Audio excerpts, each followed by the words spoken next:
রফিক, রাত 11টার আগে রুমে ঢুকবা।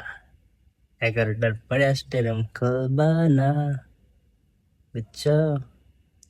আর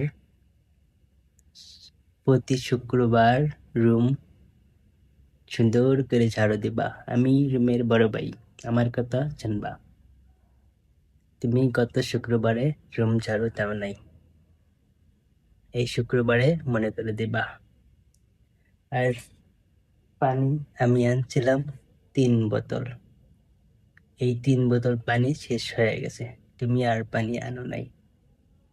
এরপর থেকে আমি আর পানি আনবো না, তুমি রেগুলার পানি আনবা, বুঝছো? এটা তোমার শাস্তি। আর ওই বালতি ওই জায়গা আছে, ওই জায়গা কেন থাকবে? ওই টাকাটা কেন থাকবে? ওটা ওই দিকে সাইড করা থাকবে। আর ঝাড়ু, ঝাড়ু এই জায়গা কেন থাকে? ঝাড়ু থাকার জায়গা নেই। হুম। আর চার্জার, আমার চার্জার খুলবা না, আমার চার্জার লাগানোই থাকবে। তোমারটা, আমারটা খুলে তোমারটা লাগাইছো ঠিক আছে, আবার আমারটা লাগাই রাখবে। আর তোমার চার্জারে আমার এয়ারবাড চার্জ, সেটাতে কি হয়েছে? হুম। বড় ভাইরা এটা দিতে পারে না? তোমার তোমার এত হিসাব করা লাগে কেন? বড় ভাইরা একটু দিবি, বুঝছো?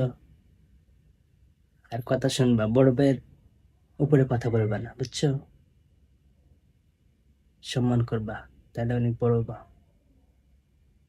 বুঝছো? খালি তো কথার উপর দিয়ে কেনে আঙ্গুল ঢুকাই দাও, কথা তো শোনো না। শুনবা, তাহলে বড় হইতে পারবা, বুঝছো? রফিক, মনে রেখো, বড়দের সম্মান করবা।